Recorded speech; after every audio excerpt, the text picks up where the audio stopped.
Hey, salut à tous, c'est Night Owl. Aujourd'hui, voici ma review du X-Men Apocalypse de Bryan Singer, qui est sorti en France la semaine dernière. Attention, comme le titre l'indique, il y a des spoilers dans cette vidéo.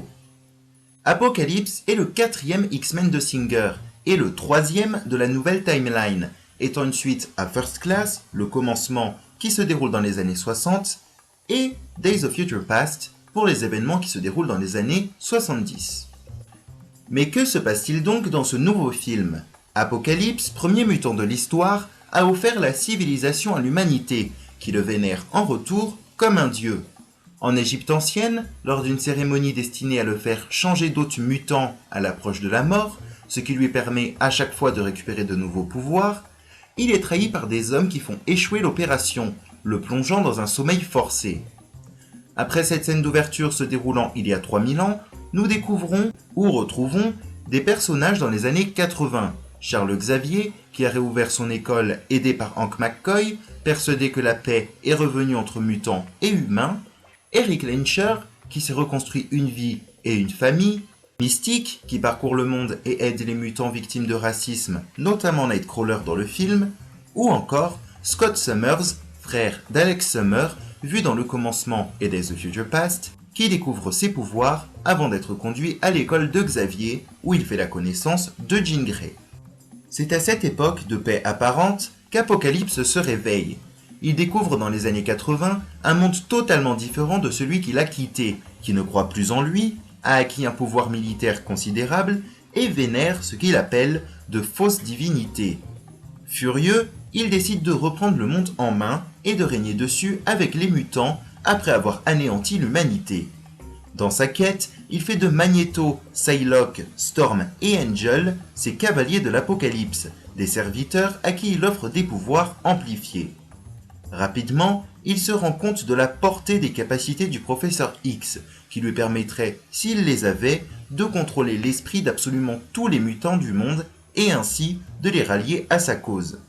Il décide donc de l'enlever pour se régénérer dans le corps de Charles. Pour éviter la fin de l'humanité et sauver le directeur de l'école pour mutants, Mystique et Fauve décident de réunir une équipe, les X-Men, qu'ils mèneront sur le champ de bataille, ce qui les conduira au passage à rencontrer William Stryker et son arme X, Wolverine, qu'ils vont lâcher en liberté. A noter qu'au début du film, le X est la dernière lettre du logo Fox à disparaître et que le film présente un générique d'ouverture avec le thème musical de la saga, se terminant par la porte de Cerebro. C'est un peu la signature de Singer qui revient une quatrième fois à la réalisation d'un X-Men. Cependant, le scénario de ce nouveau film est plus simple, plus classique que ce à quoi le réalisateur nous avait habitués. Il semble pour une fois décider à se concentrer sur le grand spectacle et finalement l'aspect comics de son univers. Dans la nouvelle continuité, c'est le seul film par exemple à ne pas utiliser son contexte historique pour reprendre un événement d'époque. On a eu par exemple la crise de Cuba dans First Class, la guerre du Vietnam et les accords de Paris dans Days of Future Past. Mais ce côté grand spectacle et comics n'est pas désagréable du tout. Je ne me suis pas ennuyé pendant les 2 heures et quelques de ce nouvel opus, qui se rapproche du film de catastrophe et offre des scènes d'action et de destruction spectaculaires. L'action est vraiment au cœur du film, du début en Égypte ancienne, à la scène de Quicksilver, sans oublier la bataille finale. Apocalypse se rapproche plus de ce que proposent DC Comics et Marvel en termes de combat et effets spéciaux, sans pour autant perdre la lecture sérieuse des comics d'origine, propres à Singer. Si Apocalypse, le personnage, est moins intéressant que dans les comics, il est très bien interprété par un Oscar Isaac méconnaissable sous ses couches de maquillage. On se souvient tous de cette première photo qui avait déçu à peu près tout le monde. Eh bien, les bandes annonces et le film prouvent finalement que le look n'est pas si horrible, plutôt menaçant, visiblement sorti d'une autre époque, mais il reste seulement correct quand on sait ce qu'il aurait pu être en s'inspirant plus directement des comics. Comme je le disais, Singer semble finalement à peu près décidé à assumer l'aspect comics de son univers. Et ce qui m'a plu dans ce film, c'est de voir que les costumes se sont améliorés, quand on se souvient des tenues en cuir noir des premiers films. Les costumes des cavaliers sont intéressants, et celui de Psylocke en particulier semble tout droit sortir des pages de comics. Si les X-Men, dont on voit la création, portent des tenues de combat venues de la base de Stryker pendant la majeure partie du film, leur tenue finale, à la fin, ne laisse présager que des bonnes choses pour le futur de la saga. Et parlons justement du rôle de X-Men Apocalypse dans la préparation de la suite. Tout d'abord, le traitement de Mystique m'a agréablement surpris, parce que les bandes annonces au contraire ne m'avaient pas du tout emballé. Je trouvais qu'il y avait trop de Jennifer Lawrence et pas assez de sa forme bleue. Je ne comprenais pas pourquoi sa position par rapport à la fierté d'être mutant avait totalement disparu depuis le dernier film. Et finalement, ses choix sont justifiés dans X-Men Apocalypse et elle finit par emprunter une voix intéressante et qui me satisfait au sein des X-Men. J'ai bien aimé l'introduction des nouvelles versions adolescentes de Jean Grey et Cyclops. Sophie Turner fait une super Jean qui découvre encore ses pouvoirs dont elle ne veut pas forcément. Ce qui est très intéressant dans ce film, c'est qu'on la voit vivre. Son escapade en voiture avec Cyclops, Jubilee et Nightcrawler montre qu'elle voudrait une existence normale et cela la rend tout de suite plus sympathique. Pour revenir sur ses pouvoirs, qui avaient été très critiqués dans la trilogie originale, en particulier dans l'affrontement final, ils apparaissent ici puissants, plus même que ceux du Professeur X. Une bonne chose, surtout qu'une adaptation de la saga Dark Phoenix serait en préparation. Je voulais juste revenir sur la phrase « le troisième est toujours le moins bien » qu'elle prononce en sortant de la séance du retour du Jedi. J'ai vu plusieurs interprétations, en tout cas pour moi, même en sachant que X-Men Apocalypse est lui-même le troisième d'une trilogie, c'est une façon de se moquer de l'affrontement final, troisième de la trilogie originale, et film que Bryan Singer n'a pas réalisé. Et c'est intéressant que le personnage de Jean prononce cette phrase puisque c'est elle qui est au cœur des critiques de ce film. Finalement, sa relation avec Scott n'est pas forcée dans ce film où ils apprennent seulement à se connaître, et ça c'est plutôt agréable. Singer parvient à créer un certain intérêt pour les nouveaux personnages et nouveaux acteurs.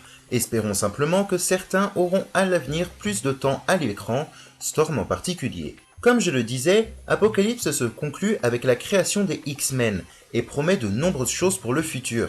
Dark Phoenix, comme je l'ai dit tout à l'heure, un Cyclops qui pourrait devenir à terme leader des X-Men, un Magneto revenu sur le droit chemin, et possiblement un retour des Sentinelles, puisque c'est contre eux que s'entraînent les X-Men dans la salle des dangers à la fin, et que l'humanité a une nouvelle fois été victime de l'existence des mutants. Parlons de la scène post-générique de X-Men Apocalypse. Alors que je m'attendais à quelque chose de gros comme la présentation d'Apocalypse à la fin de Days of Future Past, la scène cachée du film est très simple, mais ouvre tout de même un vaste champ de possibilités et d'interprétations. Alors que des hommes font le ménage dans la base de Stryker, d'où les X-Men, mais aussi un Wolverine plus violent que jamais, se sont échappés, un individu s'empare de plusieurs tubes de sang, sur l'un desquels on peut lire Weapon X, avant de les ranger dans une mallette sur laquelle on peut lire Essex Corp. Que faut-il donc comprendre ? Tout d'abord, Weapon X désigne Wolverine.